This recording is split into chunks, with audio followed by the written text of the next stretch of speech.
வணக்கம். ஏகன் அநேகன் இறைவனடி வாழ்க. ஏகன் இறைவன் மூலமாக காரண ரூபமாக இருக்கும்போது ஒன்றாக தனக்கு அந்நியமாக வேறு ஒன்று இல்லை என்கின்ற நிலையில் இருக்கின்றார். அதே இறைவன் காரண நிலையிலிருந்து காரிய நிலையில் விகாரப்பட்டு தோன்றும் போது பல்வேறுபட்ட நாம ரூபங்களில் அநேகனாக தோன்றுகின்றார். உதாரணமாக, காரண நிலையிலிருந்த களிமண் காரிய நிலைக்கு விகாரம் அடையும் போது பல்வேறுபட்ட நாம ரூபங்களாக சட்டி, பானை, குடம் என்று விகாரமடைந்து தோற்றமளிக்கின்றது.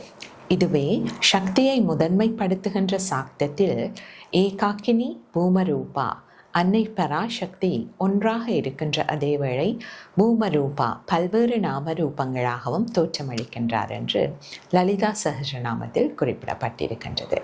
இதே கருத்து ஸ்வேதாஸ்வர உபநிடதத்தில் ஏகதேவக சர்வபூதேஷு கூடக சர்வவியாபி சர்வாந்தராத்மா என்று வருகின்றது.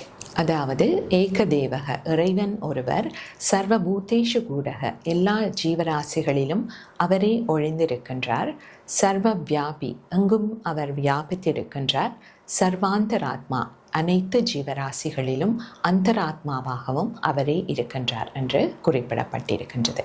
நன்றி.